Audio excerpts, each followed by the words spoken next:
శ్రీ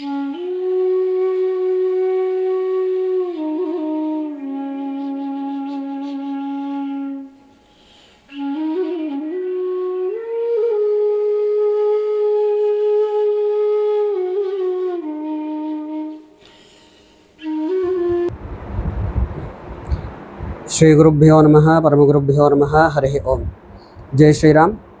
పురాతన దేవాలయాలను పరిచయం చేసేటువంటి మన ఛానల్కి భక్తులందరికీ కూడా స్వాగతం. ఈరోజు మనం వనపర్తి జిల్లా మదనాపురం మండలంలో ఉన్నాము. ఈరోజు మనం చూసినటువంటి దేవాలయము ఆంజనేయ స్వామి యొక్క దేవాలయము. ఈ దేవాలయంలో శ్రీరాముల వారు, అలాగే శ్రీ పరమేశ్వరుడు, దుర్గాదేవితో పాటు ఉన్నటువంటి దేవాలయము.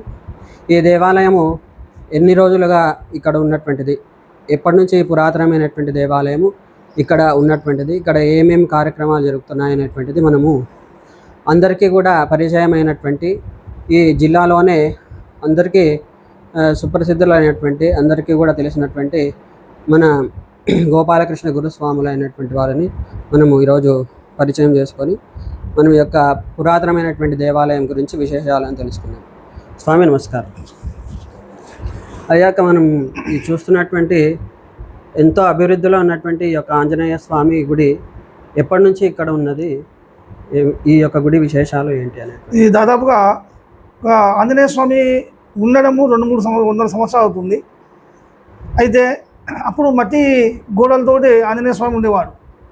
తదనంతరము కాలక్రమేణా ఈ యొక్క దాదాపు 1943 ఆ ప్రాంతంలో తారనామ సంవత్సరంలో మళ్ళీ ఈ యొక్క ఆలయ పునర్నిర్మాణం కార్యక్రమం చేపట్టడము, రాజస్తంభాలతో ఇక్కడ దేవాలయం నిర్మాణం జరిగింది. ఆంజనేయ స్వామి ఆలయము, తర్వాత సాలావరము అంతా కూడా చేయడం జరిగింది, మంటపం కూడా చేయడం జరిగింది. తర్వాత కాలక్రమేణా ఇక్కడ ఆంజనేయ స్వామి ఒకటే కాదు, శివాలయం ఉండాలి. తర్వాత ఇక ఈ ఊళ్ళో వైశ్యులు చాలామంది ఉండేవారు. దాదాపుగా 150-160 కుటుంబాలు ఉండేవి. అప్పుడు వాళ్ళంతా కలిసి కూడా అమ్మవారి కలశం పెట్టి పూజ చేసేవారు పురాతనం నుంచి కూడా. అయితే కాలక్రమేణా అక్కడ కన్యకాపరమేశ్వర దేవాలయము, సీతారామ లక్ష్మణ భరత శత్రుఘ్న ఆంజనేయ స్వామి రామాలయము, అదేవిధంగా పంచాయత రామలింగేశ్వరుడు, గణపతి అంబిక విష్ణు సూర్యనారాయణ సమేత రామలింగేశ్వరుడు, ఈ దేవాలయాలు, తర్వాత నవగ్రహాలు, ఇవన్నీ కూడా దాదాపుగా ఒక 40-45-50 సంవత్సరాల క్రితము, 40-50 సంవత్సరాల క్రితము ఈ యొక్క మళ్ళీ పునర్నిర్మాణం చేయడము. నాటి నుంచి నేటి వరకు కూడా అక్కడ ఆంజనేయ స్వామి యొక్క శక్తి కానీ, కన్యకామేశ్వరి యొక్క శక్తి కానీ చాలా విశేషమైనది. ఇక్కడ కోరికలు తీర్చేటువంటి ఆంజనేయ. ఇక్కడ సంతానం లేని వారు కూడా ఇక్కడ వచ్చి పూజా కార్యక్రమం నిర్వహించుకుంటే సంతానం కూడా కలిగినటువంటి సూచనలు చాలా ఉన్నాయి. వివాహ విషయంలో కూడా చాలామందికి ఇక్కడ పూజించుకున్న తర్వాత అది కూడా వివాహాలు జరగడం జరిగింది. కాబట్టి ఈ దేవాలయంలో ఇంకొకటి విశేషం ఏమంటే, మా దగ్గర ఆంజనేయ స్వామి దేవాలయం వెలిగి భాగంలో ఒక వాగు పారుతుంది. ఆ వాగు తూర్పు నుంచి పడమరకు పారే వాగు. తూర్పు నుంచి పడమరకు పారే నది ఏదైతే ఉందంటే అది గంగా నది. ఆ గంగా నదిని ఏ విధంగా అయితే గంగోత్రిలో ప్రారంభమైందో అదేవిధంగా మా మదనాపురం గ్రామంలో కూడా ఆ తూర్పు నుంచి పడమరకు పారుకుంటూ అక్కడ పడమర భాగంలో రామలింగేశ్వర స్వామి యొక్క పాదాలకు తగిలి దక్షిణ భాగానికి వెళ్తుంది. కాబట్టి చాలామంది సాధులు, ఋషులు ఎంతోమంది ఆ నదిని చూసి వాళ్ళకి స్నానం చేయడము, ఆ స్నానం చేశాక మా దేవాలయానికి రావడము, అలా ఆ దేవాలయం కూడా శక్తి రావడం జరిగింది. అందుకే విశేషమైనటువంటి ఈ ఆంజనేయ స్వామి దేవాలయం లోపల కోరికలు తీసేటువంటి పొంగు బంగారమైనటువంటి అంజన్న, సంతానం కోరువారు కానీ, వివాహం కాని వారు కానీ ఈ ఆలయానికి విచ్చేసి పూజలు చేసుకుంటే తప్పకుండా మీ యొక్క కోరికలు నెరవేరుతాయని నా యొక్క విన్నపం. అలాగే ఇక్కడ మహాబడి పూజ, ఇటువంటి విశేషమైన కార్యక్రమాలు జరుగుతాయి. ప్రతి సంవత్సరము అయ్యప్ప స్వామి దీక్షలో కూడా చాలామంది, దాదాపుగా ఒక 30-40 మంది ఇక్కడ మాల వేసుకోవడము, ఆలయంలోనే ఉండడము, తర్వాత ఒక క్రమశిక్షణతోటి ఈ యొక్క దేవాలయము అభివృద్ధి తీసుకురావడం జరిగింది. తర్వాత శివస్వాములు వాళ్ళు మాల వేసుకుని కూడా వాళ్ళు కూడా ఒక సిస్టమేటిక్గా ఉంది. శివాలయానికి ఏది అయినా కూడా డబ్బులు ఏమొచ్చినా కూడా ఆ డబ్బులన్నీ కూడా ఈ దేవాలయానికే చేస్తొచ్చారు.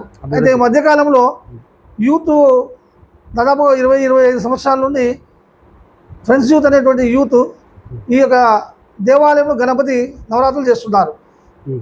చాలా సిస్టమేటిక్గా మంచి మనసుతో ఆ పిల్లలు చేస్తూ ఇప్పటి వరకు కూడా దేవాలయానికి ఆ లడ్డూ వేలం వచ్చిన డబ్బులన్నీ కూడా దేవాలయానికి ఖర్చు పెడుతూ దేవాలయంలో నూతనంగా వాటర్ ట్యాంక్ నిర్మాణం చేయడం కానీ, పైప్ లైన్లు ఇవ్వడం కానీ, తర్వాత బాత్రూమ్స్ విషయంలో అయ్యప్పలు శివస్వాములు యూత్ అంతా కలిసి కూడా బాత్రూమ్లు లెట్రిన్లు నిర్మాణం చేయడం కానీ ఇలాంటివన్నీ కూడా నూతనంగా చేసుకుంటూ వచ్చారు.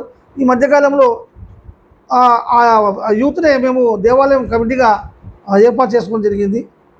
ఆ ఏర్పాటులో భాగంగా కమిటీ సభ్యులందరూ కూడా యూత్ కాబట్టి వాళ్ళంతా కూడా ఇప్పుడు దేవాలయాన్ని కొన్ని నిర్మాణ కార్యక్రమం చేపట్టారు.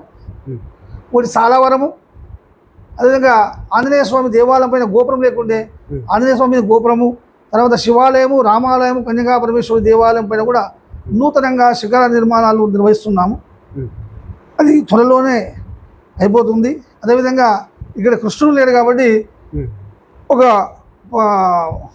తెలుగు పండితుడు ఎంకే కుర్మన్న గారని వారు కృష్ణుడి విగ్రహానికి బృందావన కృష్ణుడు విగ్రహానికి కూడా ముందునే ఆర్డర్ చేయడం జరిగింది. అంటే మొత్తం చుట్టూ బృందావనం ఉంటుంది, మధ్యలో కృష్ణుడి యొక్క విగ్రహం ఉండి గోవుతో కృష్ణుడు విగ్రహం ఉంటుంది. అలాంటి కూడా రకరకాలైనటువంటి ఈ యొక్క ఆలయం కొరకు నిర్వహణ చేస్తున్నాము. ఈ మదనాపురం విశేషంగా మారిపోవడానికి ప్రత్యేకమైనటువంటి కారణం ఏమంటే ఈ యొక్క మదనాపురం మధ్యలో ఉన్నటువంటి ఆ స్వామి ఆంజనేయ స్వామి యొక్క విగ్రహము ఈ యొక్క మదనాపురానికే ఒక విశేషంగా మారిపోయింది అనమాట. అదంతా కూడా ప్రత్యేకంగా మీరు మీ భక్తుల బృందం అంతా కూడా కారణము. దాని గురించి మీరు ఏం చెప్పాలంటే, ఒకప్పుడు వాస్తవికంగా చెప్పాలంటే ఇది మా మదనాపురం అనేటువంటి ఊరు ఏది ఉందో సెకండ్ బాంబే అనేవారు. సెకండ్ బాంబే అంటే బాంబేలో ఎంత వ్యాపారం జరుగుతుందనో అంత వ్యాపారం మా మదనాపురంలో జరుగుతుండే.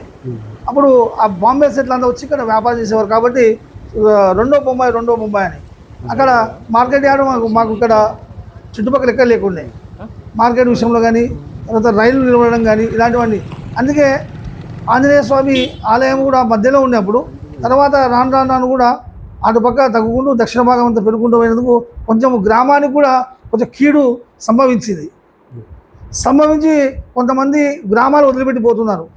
ఏంది విపరీతం అని చెప్పేసి మేము ఆలోచించి గ్రామం నడిబొడ్డున అంటే ఆ రోడ్డుకు ఎదురుగా ఒక అమ్మవారి విగ్రహం పెట్టాలని హంపి పీఠాధీశులు విద్యారణ్య భారతస్వాముల వారు సెలవివ్వగా వారి యొక్క ఆజ్ఞ మేరకు మేము ఒక అమ్మవారి దేవాలయం అదేవిధంగా భారీ ఆంజనేయ స్వామి విగ్రహాన్ని కూడా ఈ మధ్యకాలంలో చేసిన తర్వాత నిజంగా కూడా మళ్ళీ పూర్వ వైభవాన్ని మేము పొందుతున్నామని దీంట్లో ఆశ్చర్యం లేదు. మళ్ళీ పూర్వ వైభవము వస్తుందని కూడా కోరుకుంటున్నాం. మీరు హిందూ సాంప్రదాయాన్ని అభివృద్ధి పొందడానికి ఈ భక్తులకంతా కూడా మీరు ఏం చెప్పదలుచుకున్నారు? మన ధర్మము హిందూ ధర్మం, మన ఆచారం హిందూ ఆచారం. మన మతాన్ని విస్మరిస్తే ఊరుకునేది లేదు, మన మతం జోలికి వస్తే ఊరుకునేది లేదు, మనము వారి మతం దగ్గరికి పోవాల్సిన అవసరం లేదు. ఎవరి మతం వారిది, మనం విమర్శిస్తే మాత్రం ఊరుకునేది మాత్రం లేదు.